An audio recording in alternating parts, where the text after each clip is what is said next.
Hello and welcome. Look at all around me. This is nature.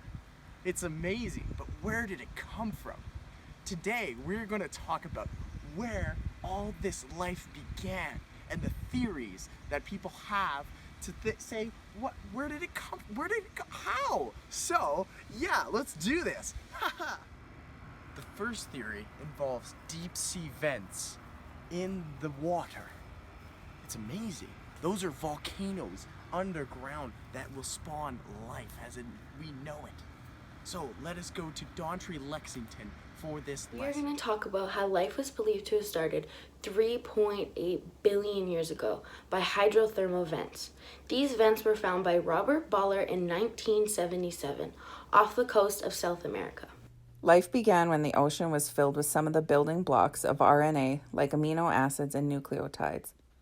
At the time, the ocean was acidic and filled with positively charged protons, while the deep-sea vents spewed out warm, alkaline fluids at temperatures of 45 to 90 degrees Celsius, which is rich in negatively charged hydroxic ions. The reaction then transformed the chemical of carbon dioxide and hydrogen turned into simple carbon-based molecules. Eventually, this created cellular membranes, complicated proteins, and ribonucleic acid.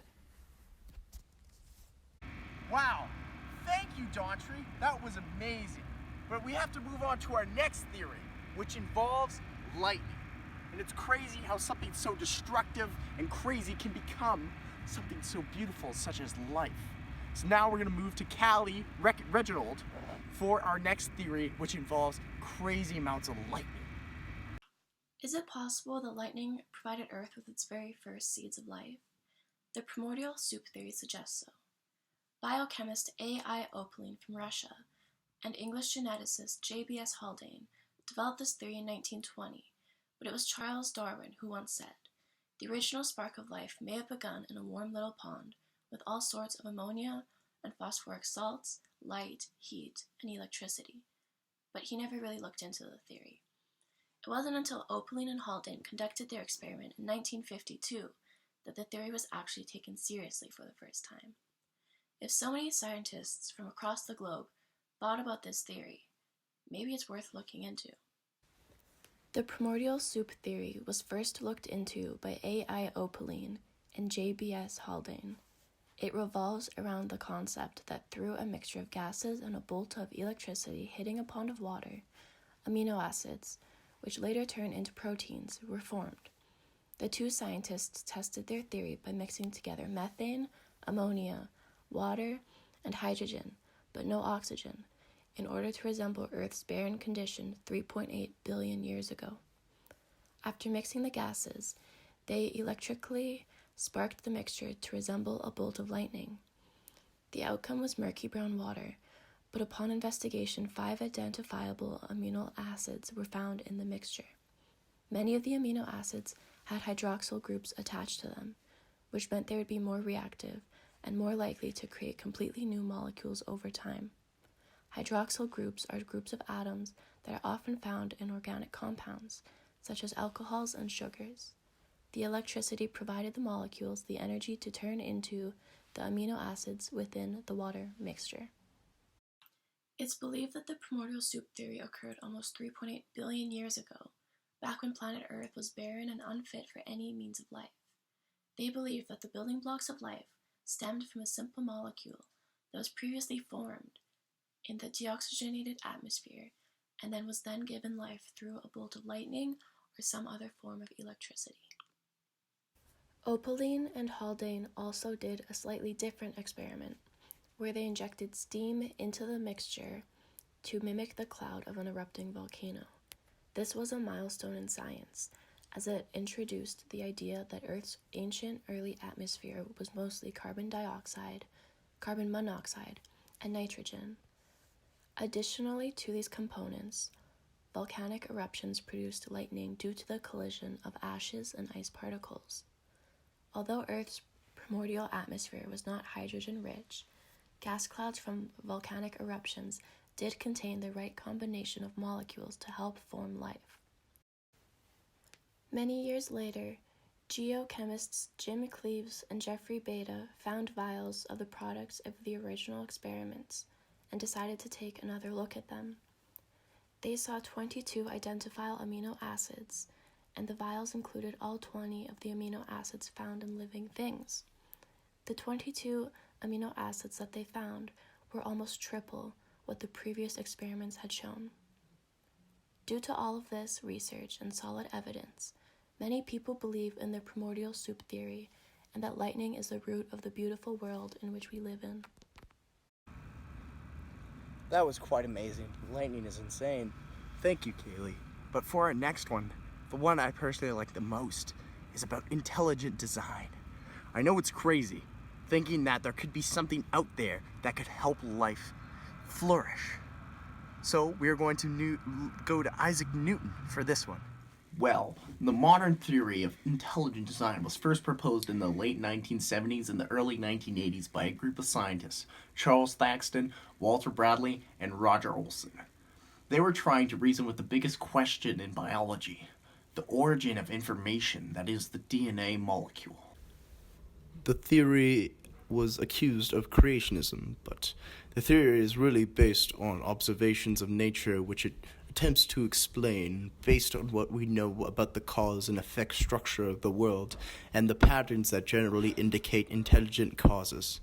Intelligent design is an inference from empirical evidence, not a deduction from religious authority. Intelligent design uses the method that Darwin used to investigate historical events. The method goes, if you want to explain an event in the remote past, you should posit a cause which is known to have the powers to produce the event in question.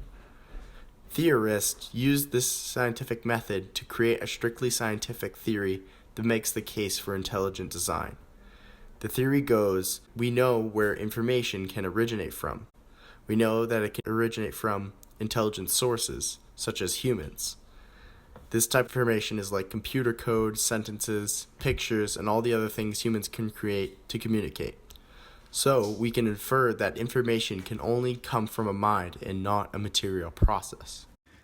When it comes to producing new genetic information, enough to generate a new protein, the random mutation natural selection must deal with a combinatorial problem. A combinatorial problem is the number of possible ways that a set of objects can be arranged or combined. Well, for every DNA sequence that generates a functional protein of 150 amino acids in length, there are 10 to the 77th power amino acid arrangements that will not work.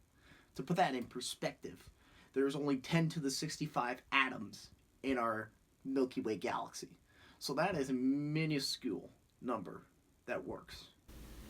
Knowing that there is only an estimate of 10 to the power of 44 individual organisms that have ever lived in the whole history of our Earth, the possibility of this random mutation happening and creating new genetic information is basically impossible. So the leap to an intelligent creator is not as big as it can be perceived. Wow, thank you, Isaac Newton. Our next theory is called transpermia, and this theory involves meteorites in space coming down to Earth with organic material. It's really crazy to think that maybe life came from these big rocks in space. So let us go to Gerrit Brockemeyer for our next theory. Panspermia, the theory that life originated elsewhere. Panspermia was originally mentioned in 5th century BC, but was later scientifically revolutionized by Fred Hoyle and Chandra W. when they hypothesized that interstellar dust clouds were mainly made up of organic material, including carbon.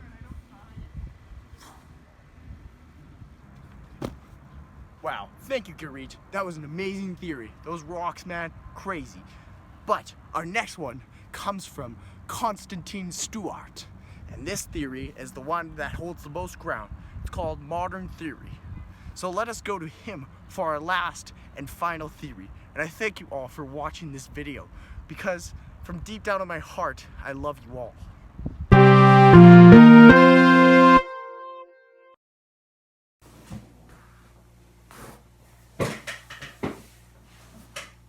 Greetings, comrades. Welcome back to, I don't know, communist science show thingy. American started. I just come and participate. Give out my 2 cents. The Russian sense, the better sense. You know what I'm saying? Anywho, I, genius Soviet scientist, have come up with a brand new theory on origins of life, essentially. See, it all starts back in prehistoric Earth, back where there is no oxygen. No oxygen in the sky, or the atmosphere, as us smart Russian Soviet scientists call it. But there's problems with the theory, yes, like most things. Not too many problems, like a certain type of lifestyle called capitalism. Basically, my theory is that the world, life came from non-living things. And so there were chemicals in the sky that allowed for the making of amino acids, the basic building blocks of a protein. And so once protein's made, then you can make any type of other cell you want, but protein must be made. And so the world back then, a lot hotter, a lot more gases in the air, so there was a lot more, over time it eventually combines to make life, essentially. And now for a quick state-sponsored ad to remind you of who is in charge around here.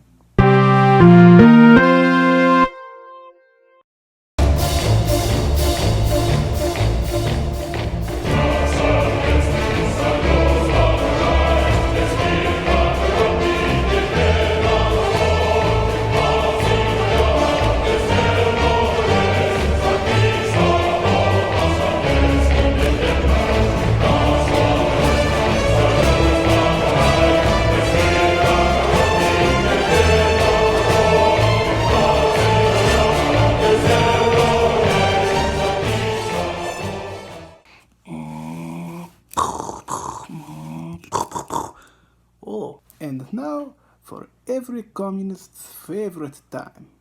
Time for Comrade Stalin to give his opinion on my theory.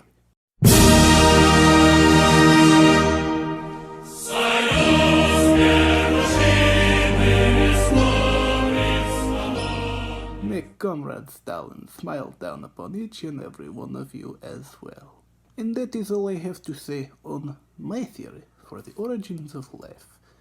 So this is my part for the American documentary that is taking place, the capitalist documentary, you could say. It seems as though tensions between the US and Russia have kind of increased a little bit. But never fear, Soviet Union is far more capable of protecting itself